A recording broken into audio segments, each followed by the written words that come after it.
हामी क्यूब भित्र isometric circle चाहिँ कसरी ड्रा गर्छौं भन्ने स्टडी गर्छौं। त्यसको लागि यता अप्सन हुन्छ एउटा आइसोमेट्रिक ड्राफ्टिङ भन्ने, यसमा क्लिक गर्ने। यसमा चाहिँ हामी प्लेनहरु चेन्ज गर्न सक्छौं, जस्तै iso plane left, iso plane top, iso plane right. सुरुमा आइसो प्लेन लेफ्ट। एउटा क्यूब बनाऊँ। त्यसको लागि लाइन एल इन्टर 10 मिटर को बनाऊँ है त। 10 मिटर माथि पनि 10 मिटर, साइडमा पनि 10 मिटर, डाउन पनि 10 मिटर। त्यस्तै गरेर प्लेन चेन्ज गर्नु पर्यो भने हामी आइसोमेट्रिक ड्राफ्टिङमा आनी आइसो प्लेन लेफ्ट, फेरि लाइन ड्रा गर्ने 10 मिटर, माथितिर 10 मिटर, राइटतिर 10 मिटर, अनि यताबाट फेरि प्लेन चेन्ज गर्ने आइसोमेट्रिक प्लेन, लाइन ड्रा गर्ने यताबाट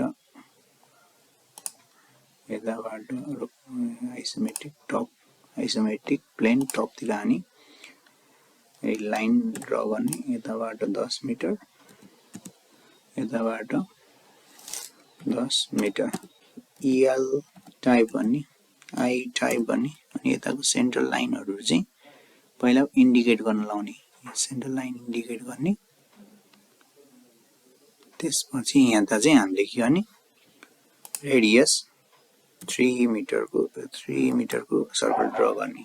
त्यस्तै गरेर यो राइट तिर गर्नलाई आइसो प्लेन राइट तिर आनी EL इन्टर I इन्टर गर्ने, अनि यता पोइन्ट आउट गर्ने, पहिला सिलेक्ट गर्ने सेन्टर पोइन्टहरु, मिड पोइन्टहरु सिलेक्ट गर्ने। मिड पोइन्ट सिलेक्ट गरिसकेपछि यता रेडियस ड्रा गर्ने, रेडियस 3 मिटरको रेडियस ड्रा गर्ने। त्यस्तै गरेर फेरि हामीले प्लेन चेन्ज गर्नु पर्यो। प्लेन चेन्ज गर्नलाई iso plane top, iso plane no top, iso plane left, iso plane left तिर गएर EL इन्टर I इन्टर तिर आनी सिलेक्ट गर्ने, यो सिलेक्ट गर्ने।